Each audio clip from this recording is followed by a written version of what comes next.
So I was going to ask you, you mentioned this word debased, and then you kind of qualified it a little bit. It was interesting. And so you started talking now how you see perhaps society has become, more debased. But tell me, what do you exactly mean by that? When I say debased, I mean unmoored and unrooted from objectivity and reality and wholesomeness and righteousness and goodness and morality. All of this stuff is becoming completely subjective and up for debate, which is really dangerous. I mean, there's a lot of gray in the world. There are plenty of things where there isn't just a clear, correct answer.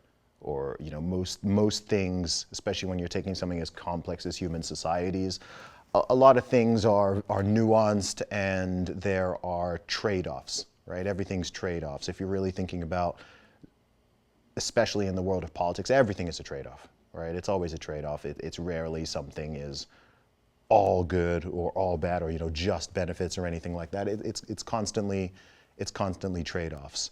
But there are also things which are black and white. 2 + 2 does equal 4.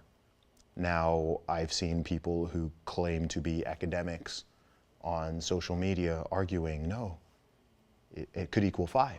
It could equal 3. And that's dangerous. It's not just foolish and incorrect. It's actually dangerous because if you can, it's Orwellian by definition. If you can convince people that 2 + 2 equals 5, then you can convince them of anything. What do they say? If you can make people believe absurdities, you can get them to commit atrocities. And we've seen this play out multiple times over the centuries. Just the last century alone, we've seen that in multiple countries.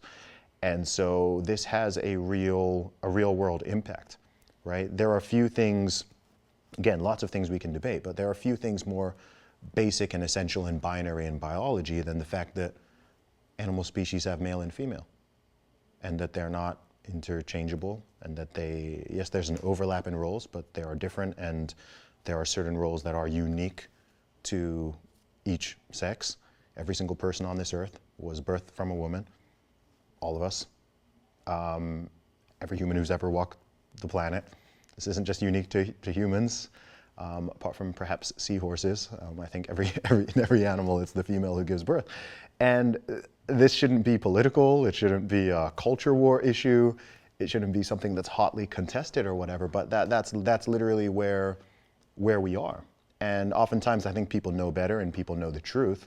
But we combine this with an epidemic, what I call a pandemic of cowardice, where people who even know the truth are afraid to say it.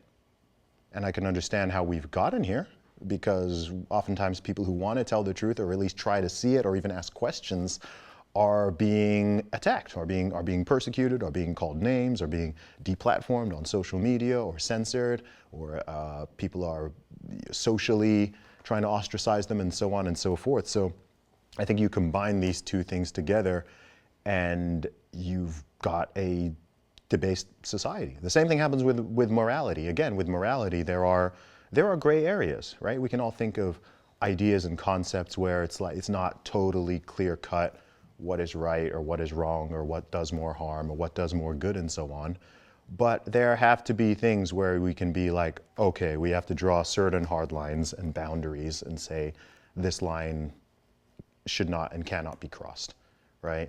One of those lines that I see being eroded right now is when it comes to children, okay? So even the most libertarian-minded person in the world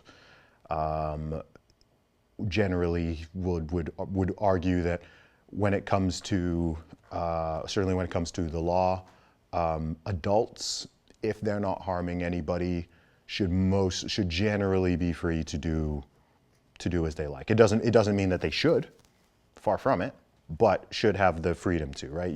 The government shouldn't be banning you from, controlling what you eat or don't. Like, you shouldn't be a glutton and you shouldn't stuff yourself with so much food that you die. But you have a right to, like your right to freedom of speech. It doesn't mean you should say absolutely anything and assume there's no consequence to it or anything, but you do have the right to say what you want and to say what you believe. But we've always agreed as a society that the children in particular need special protection. We live in an era of censorship and disinformation. and it can be really hard to know what's true and what's false in this information climate. To get honest information and insights you can trust, join us on Epoch TV. You can sign up for your 14-day free trial at ept.ms/free trial Jan. That's ept.ms/free trial JAN.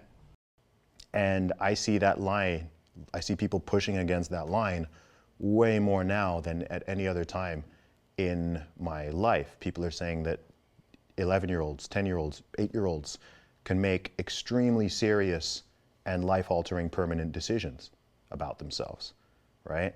And that used to be a line where, again, regardless of someone's politics, it was never a political issue. It wasn't like, okay, this side of the political aisle is trying to protect children and this side is not. But that's what's going on, and you're seeing it happening in schools. Maybe it started in universities primarily, but it's trickled down now to kindergartners, 6-year-olds, people wanting to teach 6-year-olds about all kinds of sex and sexuality related topics and so on.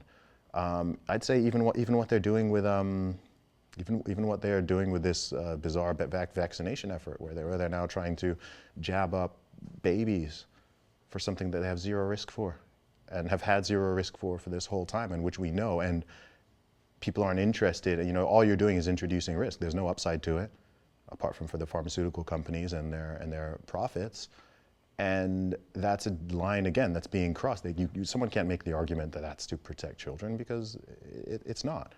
And I think that line that's not a line we want to cross. And lowering the age of consent around getting vaccines, right? That's another element. And even just what I've been seeing is, frankly, people normalizing pedophilia, or moving down that way. Drag queen shows for children, bringing, having men stripping and twerking in front of 5-year-olds. I mean, I don't know how anyone in their right mind could not. I mean, even saying that sentence out of my mouth feels like gross. Like I'm like, how's that even a reality? Why am I seeing videos of grown men, by the way, like dancing for little kids and them throwing money at them, or little kids dancing for grown men in gay clubs, and people are like, how on earth can anyone look at that and say, oh yeah, that's good, that's, we should tolerate that, that's progressive, it's so far beyond it's like a modern day Sodom and Gomorrah kind of situation. And yeah, that concerns me. That concerns me a lot, because one reason this stuff concerns me a lot is because I think in the Western world, the UK, the USA, Canada, parts of Western Europe and so on, things are so good in so many ways. And I don't want this, and it's taken a long time to get here. If you look at where the USA was in 1922, which is only 100 years ago, which is just one person's lifetime. If you look at the progress that's been made in terms of, fighting against discrimination and violence, and expanding rights and equality and fairness across all different populations, men, women, gay people, people of different races, like, so much progress has actually been made, both legally and socially. And I feel like over the past decade, people have been moving to bring it backwards, right? People who call themselves progressives are often regressing the society. They're trying to go back to this type of judging, we grew up saying, you don't judge people based on their race and their skin color and these immutable, and they're now saying, no, you should, you must, right? To be anti-racist, you must see race, you must judge white people this way, you must talk to black people this way, you must put this at the forefront. There's people advocating for segregation